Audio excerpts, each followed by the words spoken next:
So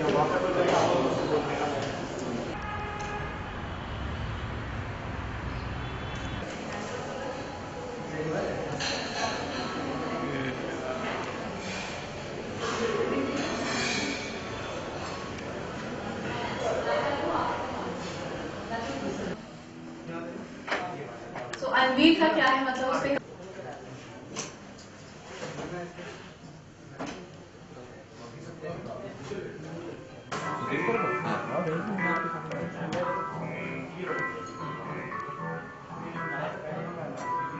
चली गई देखी नहीं मैंने अभी दिखाता हूँ Please begin the event by lighting the lamp. Shri Navneet Singh. You could. So then he'll be the first one then. Then Mr. Reddy will be the second.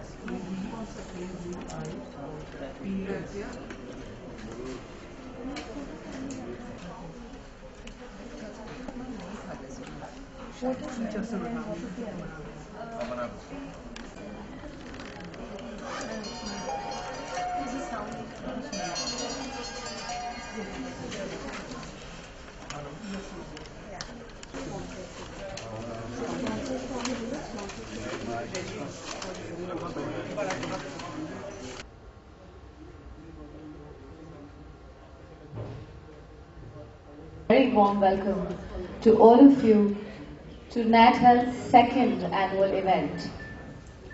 Ladies and gentlemen, we'd like to take this opportunity to thank all of you for taking the time out of your busy schedules and joining us on a busy working day from all across India. So thank you very much, ladies and gentlemen. 15 months, ladies and gentlemen. 15 months of tireless and sincere efforts to uphold NATHEALTH's vision to be the credible and unified voice in improving access and quality of healthcare.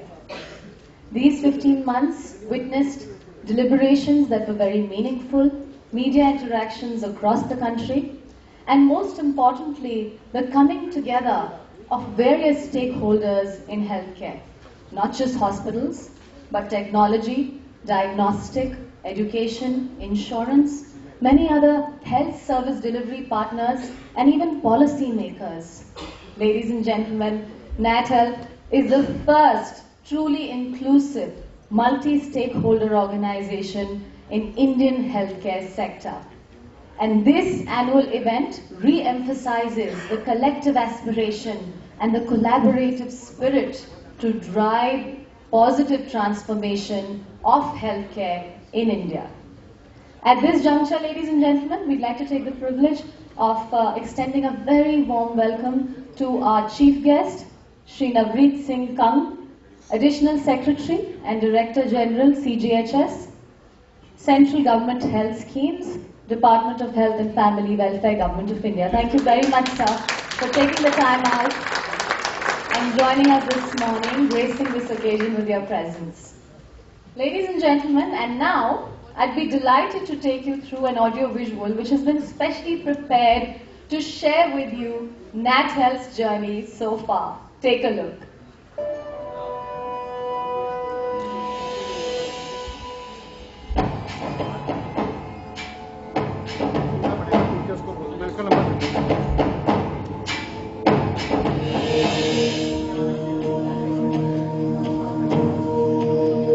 India is shining in the glory of its 67 years of independence.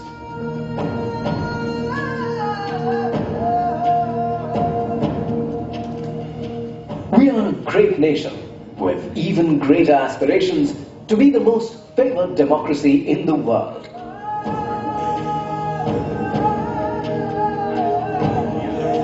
We are doing tremendous economical, social, and infrastructural growth. But are we a disease-free, healthy India?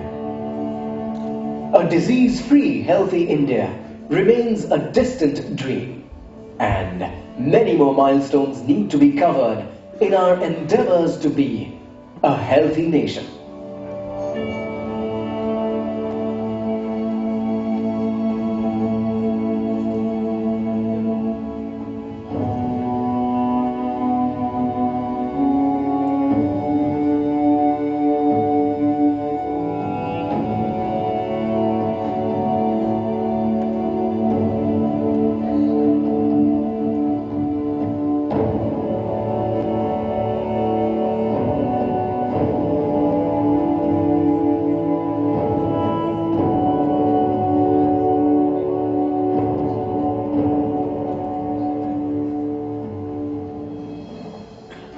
India is battling with a dual burden of communicable and non-communicable diseases, and also cardiac disease and cancer, which are the major causes of increased rate of mortality, and has made us the disease capital of the world in many areas.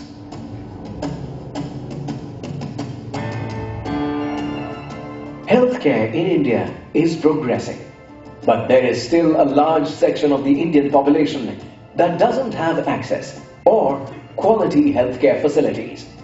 Our focus on prevention and wellness is limited, with a highly unorganized primary care setup.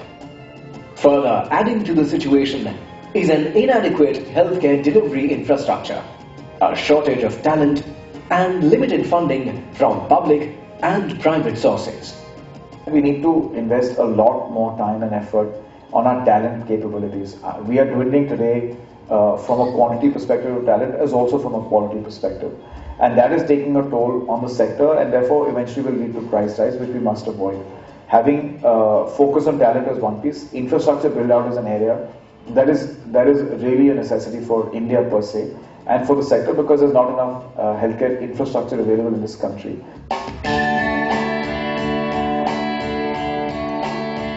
With an eye on empowering the healthcare sector in India, a unique collaboration of leading healthcare service providers and other stakeholders came together to create NATHEALTH, Healthcare Federation of India, an inclusive institution, a forum to facilitate the growth and progress of India's healthcare sector for the benefit of the people of our great country.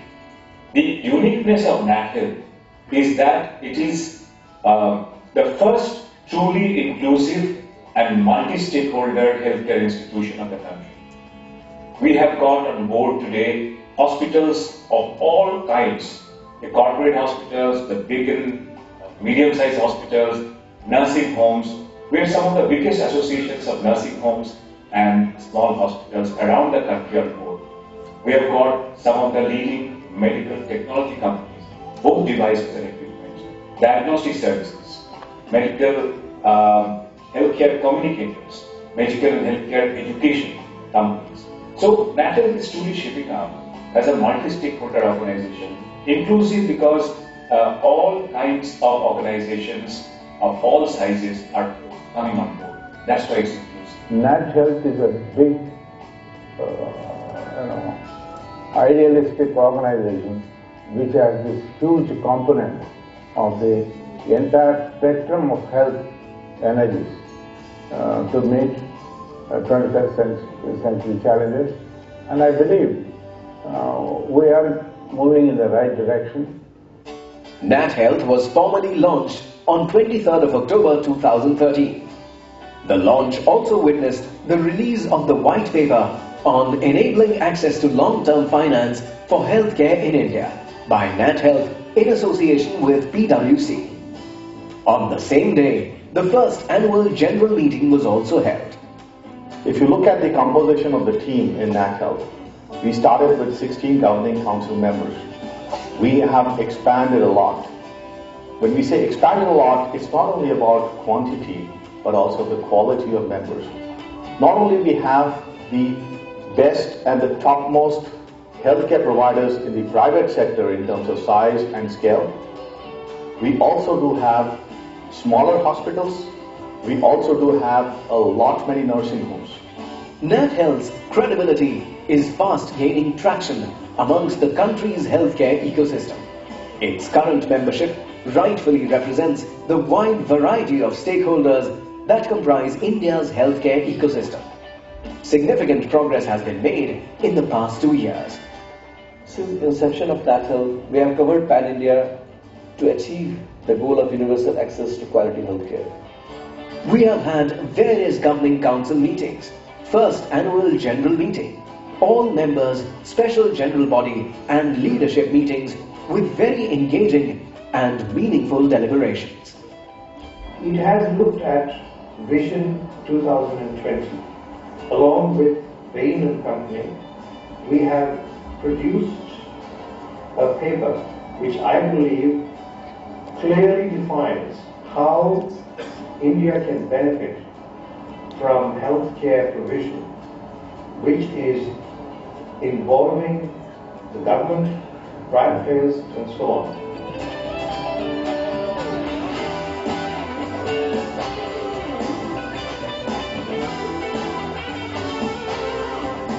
The Bain & Company has had the privilege of working closely with NATHEALTH right from the inception of the powerful concept of NATHEALTH. We have been working as a knowledge partner and working closely with the Governing Council, with the key members to help define the vision mission statement, define the governance model, and to help recruit the right stakeholders for NATHEALTH.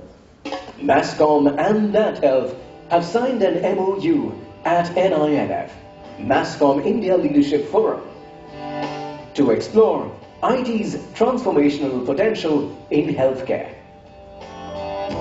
The idea of NATHEALTH and NASSCOM coming together is to leverage these technology trends and this capability that exists in the industry, along with the innovation capability which has now been created, to enhance the quality and reach of healthcare in India for the people of the country. We thank the NATHEALTH Governing Council for giving NASSCOM and our industry members the opportunity to partner on a joint charter and make our collective efforts impactful for India's citizens. Some of the key highlights of the MOU are partnership to focus on leveraging technology for improving patient care, address challenges in healthcare that can be significantly impacted through use of technology, build linkages between various stakeholders in the healthcare services ecosystem and technology industry, jointly identify and evangelize new class of technology solutions and service delivery platforms, enhancing access and affordability. There are two factors that the patient really cares about. One is access to healthcare, and where does that patient access healthcare and at what cost and what convenience and so on. What proximity, what convenience, what cost, and then the quality of healthcare. So what are the effective outcomes that the Indian healthcare practice is able to achieve for a customer? Considering detailed input from our members, NATHEALTH had submitted its first budget proposal to the government. Some key points are: accord priority sector status to healthcare, effect reforms in medical education, mandate and recognize quality accreditation, enhance healthcare insurance, provide impetus to manufacturing, rationalize customs duty, encourage cross-sectoral collaboration, leapfrog through innovations, integrate Indian sciences, accord priority to preventive healthcare. With 27 of global and India's leading medical technology companies joining NATHEALTH, we at NATHEALTH created the MedTech Forum. NATHEALTH had proposed to set up a committee that will work with relevant government and private agencies and lead the creation of a framework that regulates and allows cadaveric organ transplant to meet the huge requirements in our country.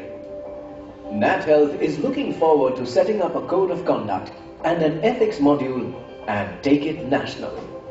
It's a matter of grave concern to me when I hear about the so-called trust deficit. As doctors and people working in the healthcare industry, we should first make our own code of conduct. This would include things like being frank and truthful to the patient. Secondly, give him a clear idea about what the charges are going to be and ensure that the patient or the client is not unnecessarily subjected to wasteful investigations or a prolonged stay in the hospital. NATHEALTH is shortly coming out with a model code of ethics, which we as an organization shall adopt and then share with the rest of our country. If we can achieve this, we shall go a large way in getting rid of this so-called trust deficit. With the vision to be the credible and unified voice in improving access and quality of healthcare, NATHEALTH is committed to work on its mission to enable the environment to fund long-term growth, help develop and optimize healthcare infrastructure. Help shape policy and regulation. Help bridge the skill and capacity gap. Encourage innovation.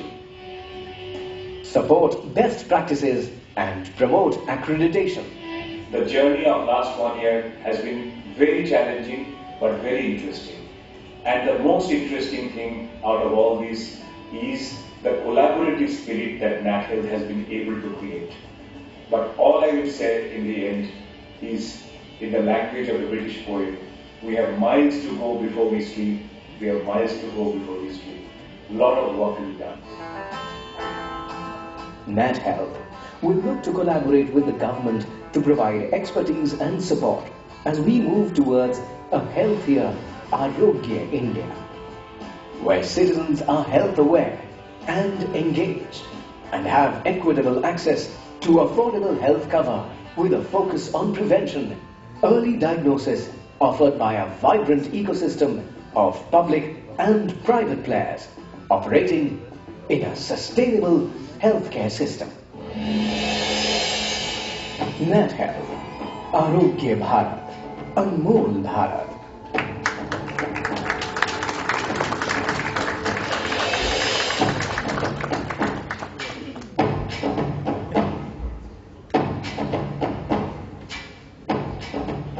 And this ongoing journey continues, ladies and gentlemen.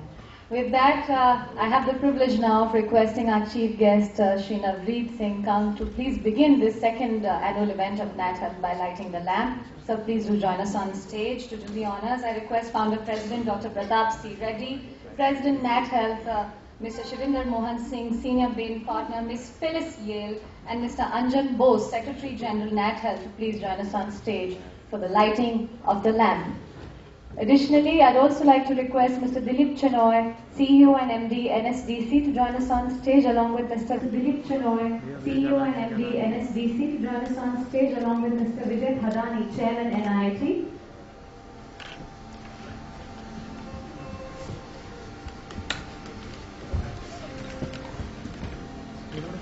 Signifies knowledge. All our actions should be governed by the light of knowledge. And it is also said that the lighting of one oil lamp enables the light. What would you like to do? For double the effort. Come around now. Ladies and gentlemen, with that, I have to now request Mr. Shivinder Mohan Singh, President NATHEALTH and Executive Vice Chairman Fortis Healthcare, to please welcome Shri Navneet Singh Kang, Additional Secretary and DG CGHS, Department of Health and Family Welfare, Government of India, with a floral mark of honor. I now request Mr. Sushobhan Das Gupta, Senior Vice President NATHEALTH and Managing Director India, Johnson & Johnson Medical India, is also VP Diabetes Care Asia Pacific, to present flowers and welcome Ms. Phyllis Yale, Senior Bain Partner Healthcare. Ladies and gentlemen, a big round of applause as we welcome the ladies.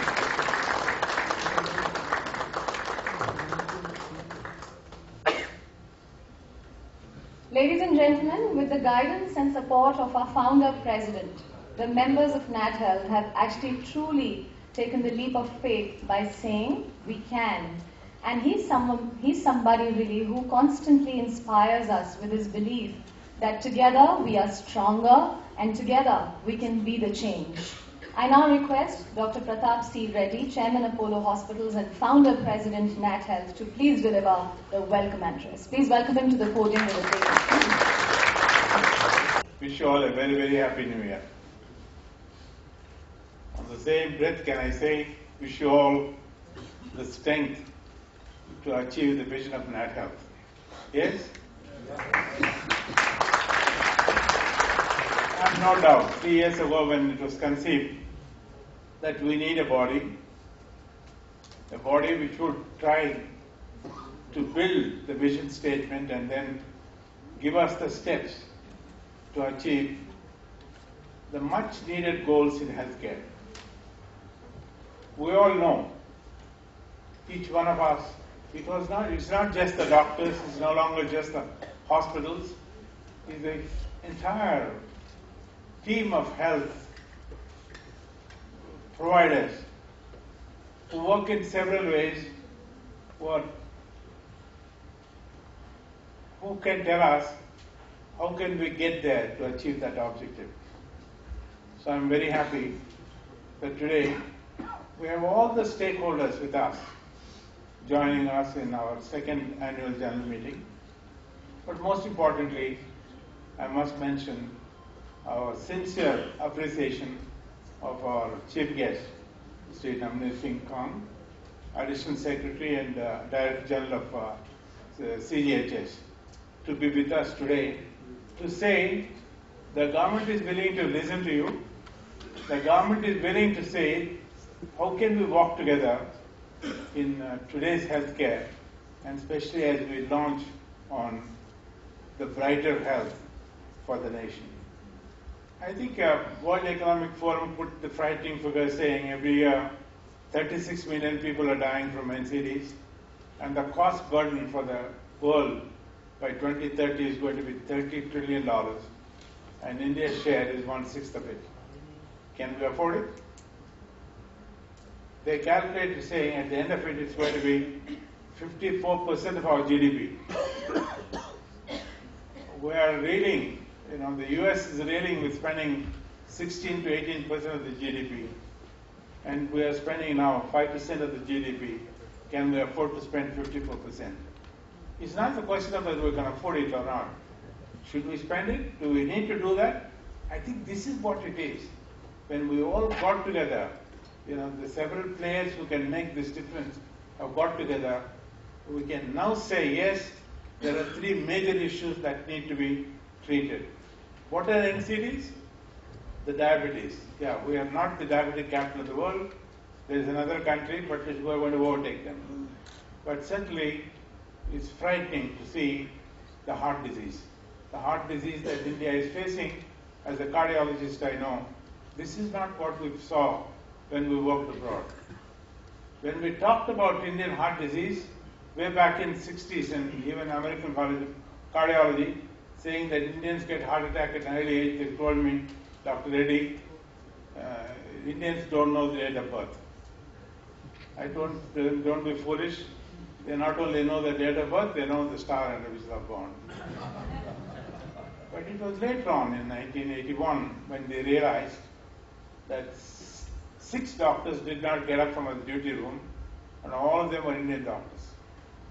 Now we know, the world has realized that Indian heart disease is different from the Caucasians.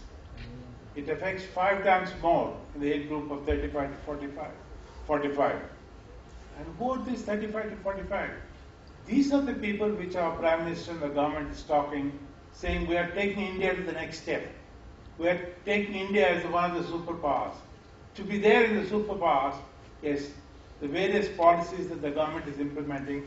Yesterday I listened to our Finance Minister who addressed the CI at Chennai. It was truly heartening, saying that there is an air of euphoria addressed with the various steps that the government would take to take India to the next superpower. But the biggest blockage is going to be the health of our people. Because it's not just the loss of people. The loss of people is going to make a significant impact on the national growth. And it's not the funds.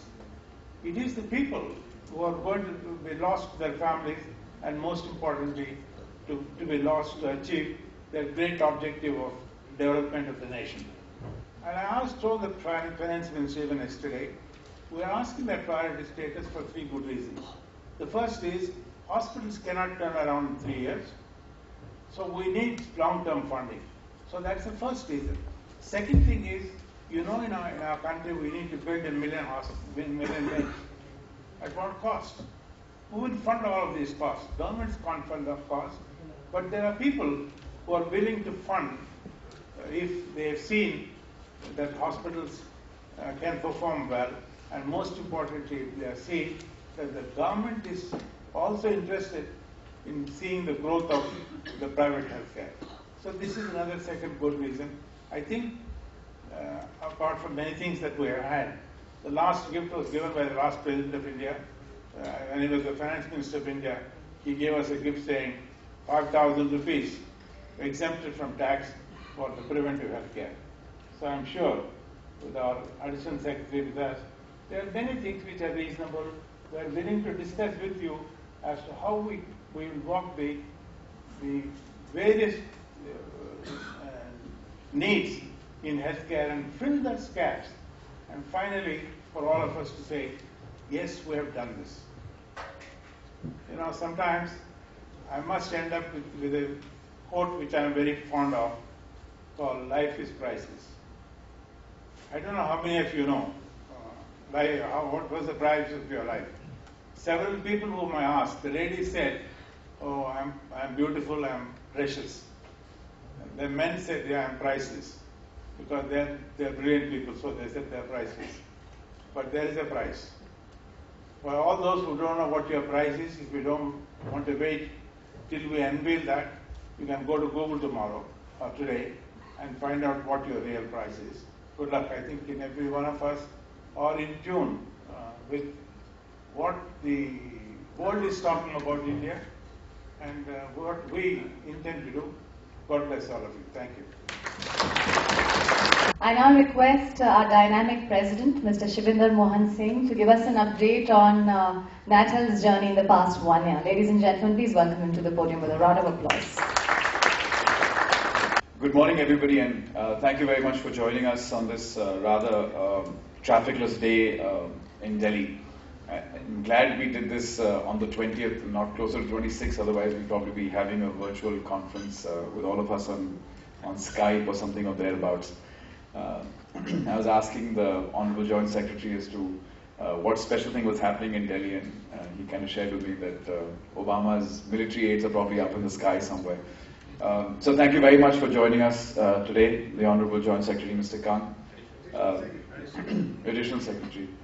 Thank you, Dr. Lal. I'm sure all the PRO comments come right. Founder President, Dr. Reddy. I think it's been an amazing journey, and thank you very much for being with us. Ms. Yale, who's come all the way, I'm hoping will find good reason to spend the day with us. I was asked to give an update of what's happened over the last year, but what I find is between the audio-visual and Dr. Reddy's comments, most of it is covered, so I'm going to be slightly innovative along with that. So I think if I was to summarize what happened in the last 11 to 12 months, probably summarize it as involved, excited, I think with the new government in place, inspired, and if you're wondering why I say that, all I would say is ask you to look around the room. And when I look around the room, what I find is the fact that we have a cross-section of all sorts of healthcare players in healthcare delivery space, whether back-end, front-end, B2B, B2C, etc. Whether it is people as hospitals and diagnostic companies, devices, technology, small, big, IT partners, education partners. If I just look around the room, I actually see all of healthcare sitting out here, and it's not representatives of lower junior management, but senior management sitting here. And if I add to that the government, knowledge capital, people like Bain who are our partners, IFC, and others, I actually kind of figured out that we must have done something right over the year to have this group here. So the short update for what we've done over the year is sitting around in the room. So thank you very much for being with us today. So these are some of the activities that we are done doing or going to do. But the overlying objective of my sharing this is not really to give you an update, because you hear that for most of the day, but also just to share with you some of the flavors that we get to talk about in our meetings and groups, and get some of you excited to come and join the movement, so to say. So this is not really an update. This is a marketing pitch. It's an inspiration to say, I like this, I like what I'm hearing, so please come and join in. I was asked a question, and I'm just going to end with that, in this ET Global Summit over the weekend. So I started answering, then I took a double take in my mind, and the question was that now that tertiary care in India has reached world class, how do we get primary and secondary care? So I started answering the question. I said, hey, wait a second, did I just hear that right? So there's already starting to get a perception of the fact that we are world class in some things in healthcare. But I don't think if you look at the common masses or you look at the larger population, we probably believe that. I think there's a gap that we need to identify. There's some people who understand the healthcare sector actually believe that reached a certain stage that we can actually call ourselves world class. There's no reason why the larger countries should not feel that, and why should not be able to leverage some of those things. And I think that's the mood and flavor that we want to leverage in NATHEALTH, to say that how can we actually truly be world class, be recognized for it, and run a system in a manner that we are actually transparent and hopefully respected with that. So before I do the customary Happy New Year, a lot of times the phones goes crazy on New Year's Day about getting greetings. So we come out with this new code called HNY. It kind of covers up with a new gen. Start getting these messages as HNY. It's like, what the hell is that? As a short form for Happy New Year. So all I want to do is change the narrative as we start the year with the NATHEALTH conference and make it HNY, but not make it Happy New Year. Because happy to my mind is eat, drink, be merry, sleep and take it easy. None of which supports healthcare. But I want to keep it HNY and make it Healthy New Year. So wishing you all a Healthy New Year, hopefully making the country healthy and then happy, not the other way around. Thank you. Thank you very much, Mr. Singh. Ladies and gentlemen, we have on the dais a global leader. Ms. Phyllis Yale is a senior partner with Bain, and ladies and gentlemen, Bain & Company is actually the esteemed knowledge partner of NATHEALTH. At this point, I'm going to request Ms. Phyllis Yale to share with us the mega trends in global healthcare. Ladies and gentlemen, Ms. Phyllis Yale. Thank you. It is a pleasure and an honor to be here. To be on the dais with these leaders is really extraordinary. So thank you for having me. Many of you may well be wondering what the rest of the world has to tell India. You come from your unique starting point, and we all know the rest of the world has their own challenges. In the U.S., Dr. Reddy mentioned, we spend 18% of our GDP on healthcare. Our life expectancies are mediocre, and we have tremendous inequities in access to care. So what lessons can we possibly offer? Well, we're all on our own journey to reform, to cover all three items Dr. Reddy mentioned: access, cost, and quality. And we're learning a few things. And so in all humility, I want to talk about four things which may offer some food for thought as you launch your own reforms. So trend number one is insurance coverage. Those of you who follow the U.S. know that we're in year 2 of a tremendous change. The Affordable Care Act, also known as Obamacare, has tried to bring universal health coverage to the U.S.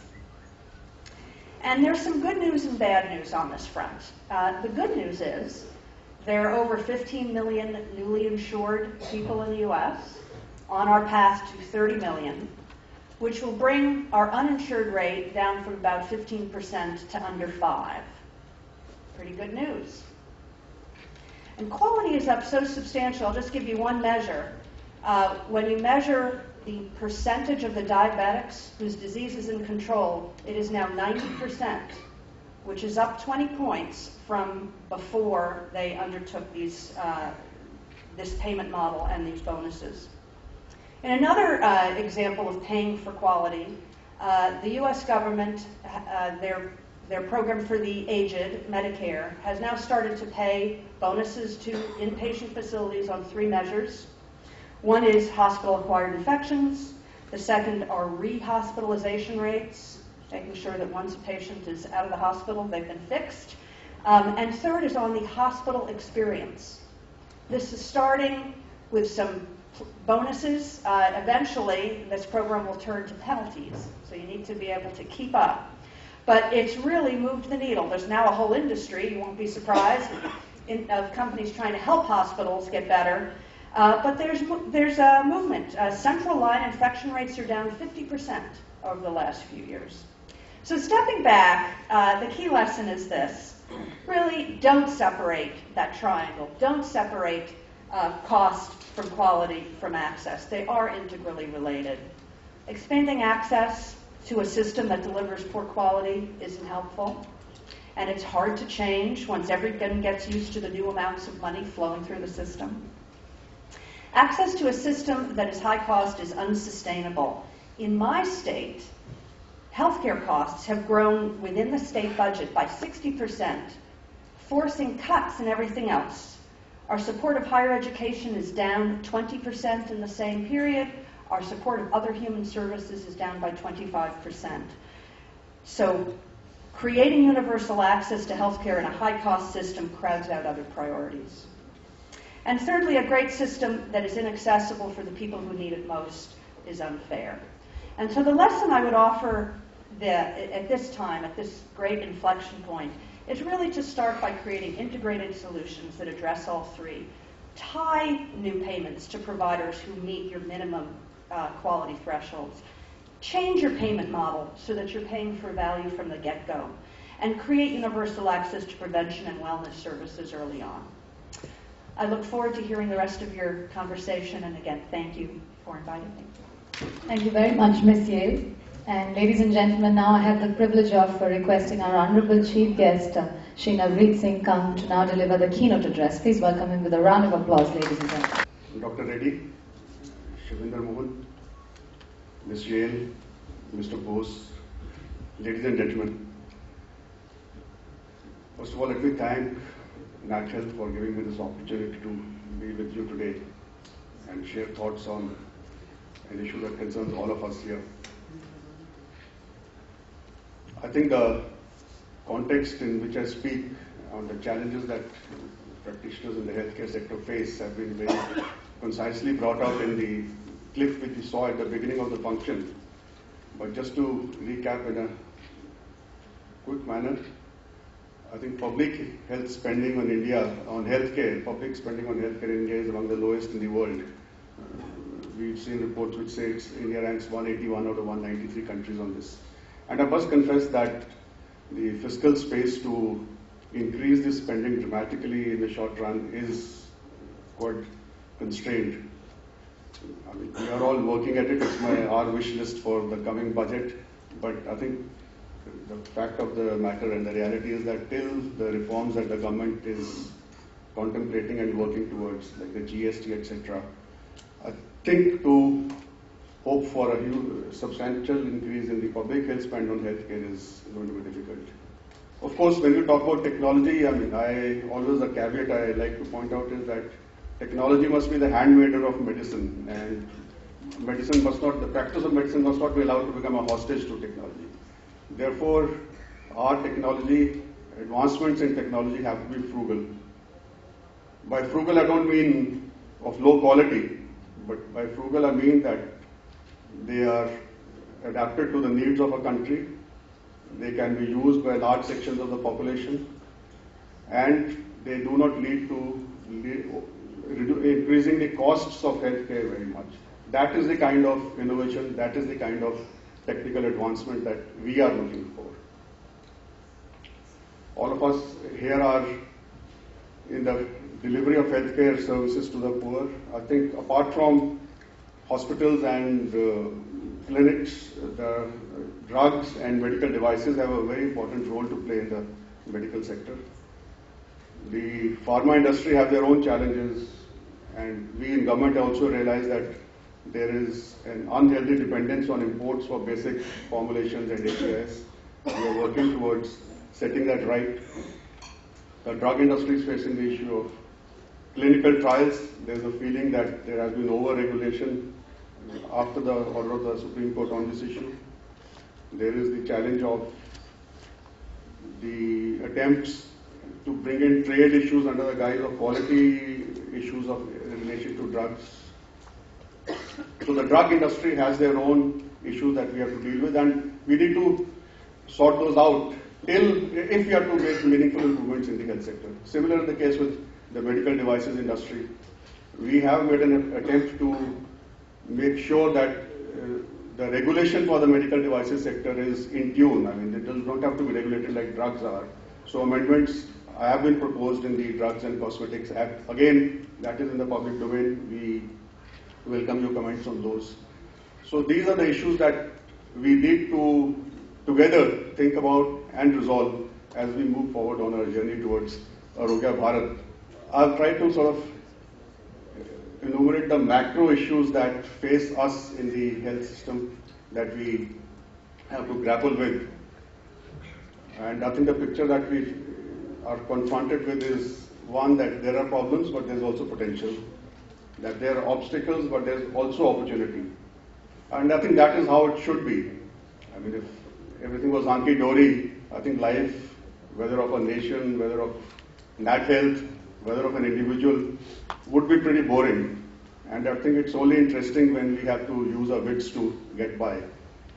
So that is the promise that the health sector holds for us. It's an exciting journey.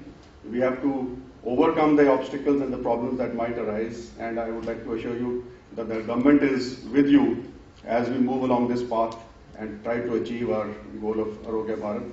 Thank you very much. And ladies and gentlemen, I would now request Mr. Ranjan Bose, Secretary General NATHEALTH, to now conclude this inaugural session and also give the vote of thanks. A very good morning to all of you, ladies and gentlemen. The hall is full on a winter morning, so that's great.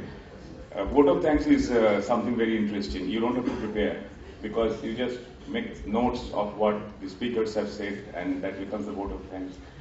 But we heard something very interesting. I'll start with Mr. Kang. First of all, thank you very much for coming. There are obstacles but also opportunities. I think that's a very powerful, simple sounding message. Practice of medicine must not be made a hostage of technology. Another very powerful Shashabant and all the other technology friends. And healthcare sector is never boring anyway, Mr. Kang. I think for as long as some of us have been there, it's always full of challenges, it's always full of new things to be cracked. So it has never been boring, and I'm happy that government also feels the same way, that we should work together to crack the interesting challenges. And Phyllis, I really liked what you said. You know, I think out of the whole message that you gave, very powerful messages, that you mentioned about the triangle, and you said don't separate the triangle. Cost, quality, and affordability. Cost, quality, and you cannot separate. They are all interdependent. So that's a very good message, actually, from Phyllis. Thank you very much. I would like to acknowledge the presence of a few, before I go to the speakers again, a few of our friends from the industry here, starting with Mr. R. Chandrasekhar, President NASSCOM. We started NATHEALTH, big hand. We started NATHEALTH a couple of years back, and there was nothing. There was no NATHEALTH. Even the name wasn't there. And one of the starting point always used to be discussed, that you look for guiding light. And NASSCOM was the guiding light to all of us. And we were very, very grateful to NASSCOM when, we started working together for finding out and seeking IT's transformation and role in healthcare. And Mr. Chandrasekhar, we are all very grateful for NASSCOM's collaborative gesture and all the excellent interactions we've had. In you and in NASSCOM, NATHEALTH has found one of the best friends that we could think of. So thank you very much. And Rama Vedasri, I don't know where you are, the Vice President of NASSCOM, so thank you. I see Dr. K.K. Agarwal, a friend of many years. I must confess, when Shurinder asked me initially, I think it's a loss of eyesight with age. Because of the nice winter hat, I couldn't recognize a friend of many years. KK is known to me from my Hewlett-Packard days, cardiologist, and you can't avoid the technologist. And it is extreme good news for us that IMA, through the initiative of the Honorary Secretary General, Dr. K.K. Agarwal, has actually reached out. We reached out mutually, and we are going to sign an MOU in the afternoon under the ethics session, where IMA and NATHEALTH will take a pledge of working together. To me, in my 30 plus years in healthcare in India, this is a path-breaking moment for all of us, and I'm looking forward to that. Thank you, KK, for coming. And I see Dr. Shakti Gupta. Shakti, may I request you please, give a big hand to the medical superintendent of All India Institute of Medical Sciences. This is what NATHEALTH stands for. It is this is not a prepared speech. I see Shakti, I feel good that in a private sector function, so-called, you have some leading luminaries from the government side. So thank you very much for accepting our invitation and coming over. And we'll very much like to have you engaged in the deliberation, Shakti, that will be steered by Ben and company very shortly. My friends Karan and Parijat, what would we do without you?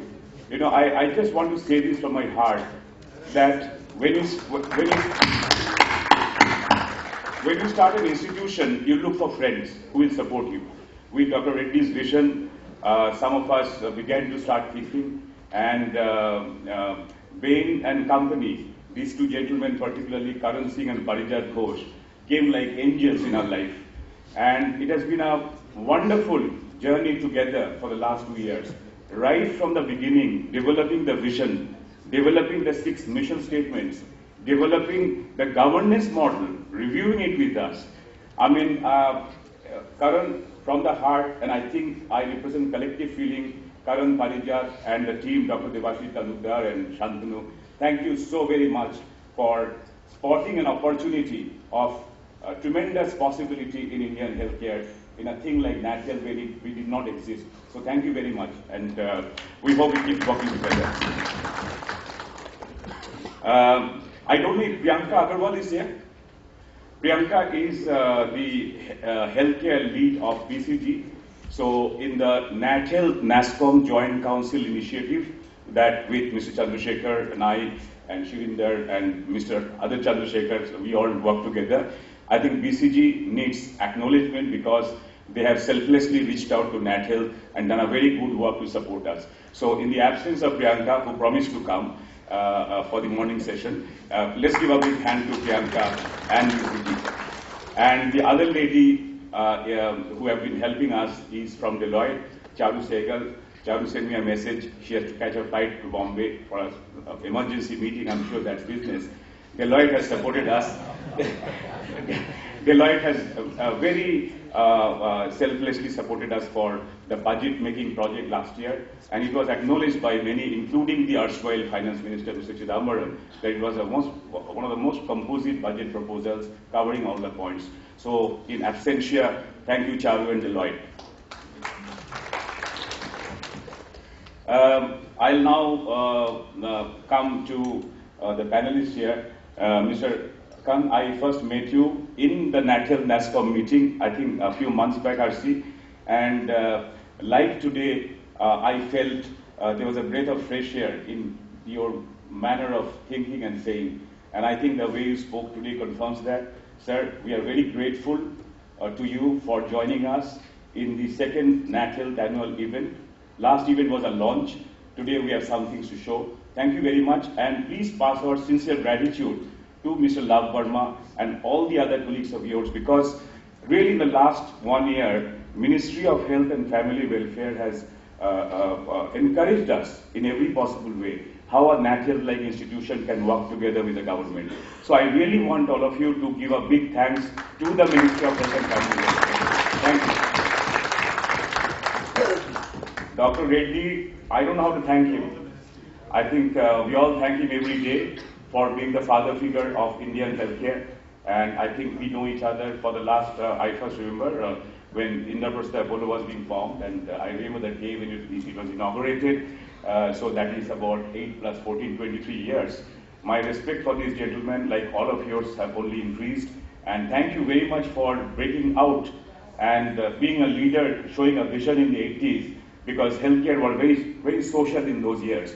And I think Dr. Reddy is respected as a visionary, because when others didn't dare to dream, he dared to dream. And that's the sign of a true visionary leader.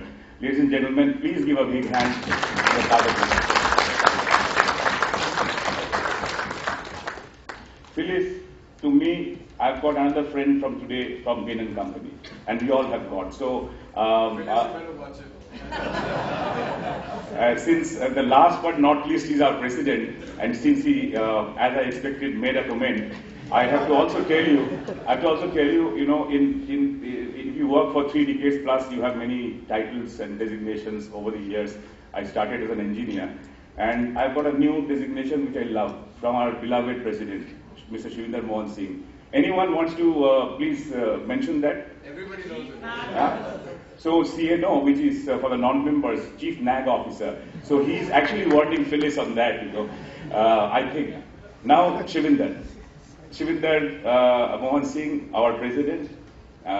It has been an absolute pleasure working with you, Shirinder, not only in the earlier years when NATHEALTH was not there, but as a technology company CEO to you, as a young man, if I may say, who came to the industry, who was at the forefront. And I want to say this, Shivinder, I have always felt, had a choice of not doing what he's doing. But I think many of us respect him more because he chose to do this. He chose to very honestly, with high level of integrity, develop some of the biggest healthcare systems in our country in a very short span of time. I think I represent Shivinder. I happen to be about 5 years older than you, so this is a senior generation. If I may say, it may sound like a little patronizing, you to us represent the light of the next generation. Keep going. We respect you for your integrity, for your sharpness, for the professionalism that you have shown, and these two presidents are lifelong presidents as far as I'm concerned in NATHEALTH. What do you say, Shushavan? So thank you very much. Ladies and gentlemen, I am told the latest count is about 275 people in this room, and you are all sort of leaders in your segments, like Shivinder said. It's brilliant to see all of you. Thank you very much, Mr. Bose. Ladies and gentlemen, there is a center point of today, and that is the release of the NATHEALTH Bain White Paper, Arogya Bharat India Healthcare Roadmap for 2025. And I have to request our Honorable Chief Guest Sri Kang and esteemed dignitaries gracing the dais to please officially release the NATHEALTH Bain White Paper at this point in time. Ladies and gentlemen, this white paper, with this, Bain and Company and NATHEALTH seek to drive thought leadership with the aim of moving towards a healthier, Arogya, disease-free India over the next decade. Can we have a few more of our white papers on stage, please, for Mr. Karan Singh.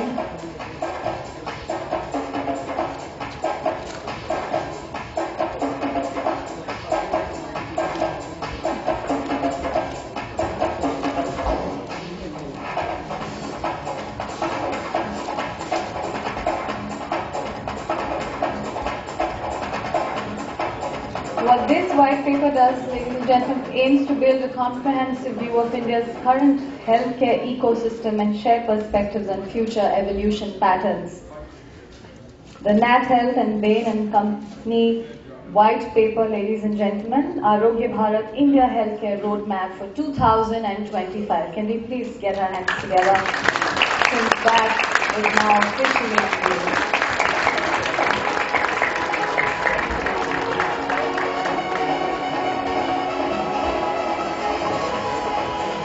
And from here, ladies and gentlemen, I'm going to request Mr. Karan Singh, in fact, partner Bain and Company being our knowledge partner, I'm going to request him to make a presentation on Arogya Bharat 2025 on the white paper. So, ladies and gentlemen. Thank you very much, and I'm going to try and summarize the 100 pages in the Arogya Bharat white paper in, say, 15-20 minutes. So let's get started.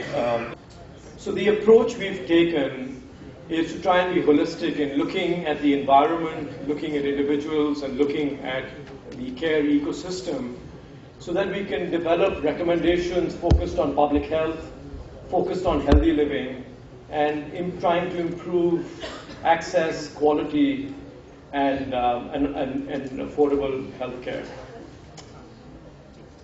If you look at the current state of healthcare and you step back, it is quite clear this is a time for us to seize, to act.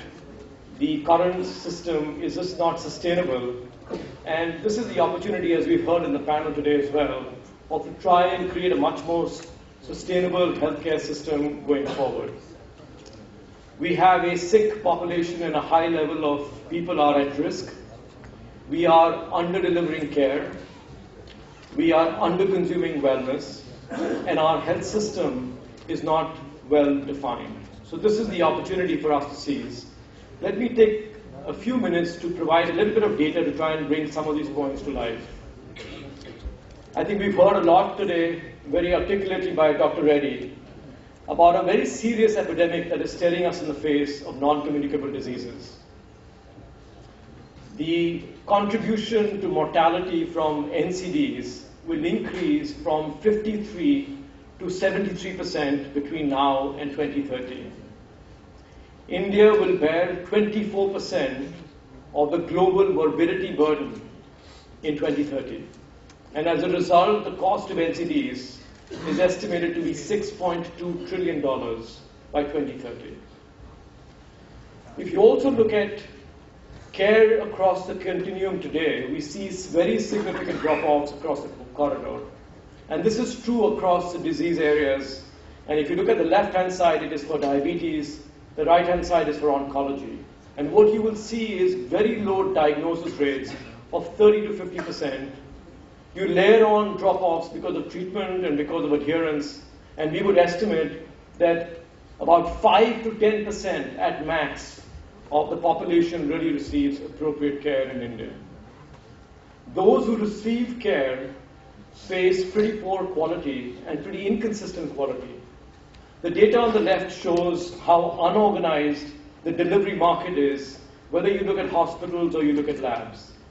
And on the right-hand side, you see that less than 1% of institutions actually are accredited. There are 19 JCI hospitals, about 240 odd hospitals with NABH, and 500 odd labs out of 80,000 that actually have accreditation. There is also very significant differences when it comes to outcomes and when it comes to the concentration of healthcare resources across geographies. Life expectancy varies by 10 years, and infant mortality and maternal mortality varies by 5 times between a Kerala and a Uttar Pradesh or a Madhya Pradesh. And if you look on the right-hand side, we see that there is a disproportionate concentration of resources in the urban areas. Urban areas make up roughly 30% of population, but account for 70% of healthcare resources. So we need to find a more inclusive solution for resourcing going forward. I think the point has also been made earlier today, how exposed our population is, as we are spending 58% of healthcare spend today by out-of-pocket. This is more than 3 times the global average. And if you look at the right-hand side and you look at the penetration of insurance across the income strata, there's been a dramatic increase at the BPL population over the last 7-8 years with RSBY and with the state schemes. But there is a massive middle India, which is highly exposed, that has insurance less than 5%. And last but not the least, when we look at government spend on healthcare, this is among the lowest of developing markets. This is at 1.3% of GDP. This is lower than Bhutan, lower than Mongolia, and lower than Rwanda. We have a window of opportunity that we can seize and look at the different mega trends that we can take advantage of as we think about transforming healthcare in India. Healthcare is a national priority for the Singaporeans. They have opted for basic healthcare cover. And the biggest thing, the single biggest thing that Singapore has done is a focus on prevention and early intervention. This roadmap that we are talking about has the potential to increase the healthcare market by 7x. The healthcare market can approach $450 billion by 2050. What this requires is the government to step up to the plate and increase their spending from 1% to roughly 3% of GDP. Healthcare as a percent of GDP needs to go up from 4 to 6%, and as a result, out-of-pocket spending, we think, would potentially come down from today's level of 58% to about 30%, some of the similar levels we're seeing in China. Public health needs to be a critical priority, and I think it is unacceptable for us to see data as we have in this chart, where immunization rates for children is in the 60s and 25 points below Bangladesh. And if you look at, I think, some of the data already shared today, 33% of kids under 3, 44% of kids under 5 are undernourished and suffer from malnutrition. And we're working with Kailash Satyarthi, and his term is, this is violence against children. So we need a policy of no child left behind. We also need a huge shift in the paradigm, where today we are focused on sickness, and we want to make this leap towards wellness. This will require a mindset change and a behavioral change of investing today to reap the benefits for tomorrow. The data behind early intervention is exceptionally compelling. As you see on this chart, across disease areas, costs can come down dramatically by 40 to 85%. And your outcomes can increase from 2 to 10x by early intervention. Question is, how do we make it happen in practice? If I shift gears a little bit and talk a little bit about the need to increase quantity and the quality of supply, as Shilinder mentioned in the videos itself, the number of beds, I think we are all familiar, needs to go up quite substantially. Even if you think about a ratio of 2.0 per thousand, we need to get to about 3 million beds from the 1.6 million beds today. The three priorities as we think about this is really about optimizing the current infrastructure. There are about 450,000 beds that are suboptimally used. Second is, how do we bring down the cost of that infrastructure? The chart on the right shows the affordability of the mass market, where costs need to be brought down by about 80%. That is a challenge for us, to make it accessible to this mass market and this large population that does not have access today. Before I end, I just wanted to call out and thank the Governing Council for all the terrific inputs, and there's wonderful collaboration we've had with NATHEALTH since the inception. I want to call out Parijat, Devishri Talundar, and Shantanu, who have put a lot of hard work into this white paper. Thank you.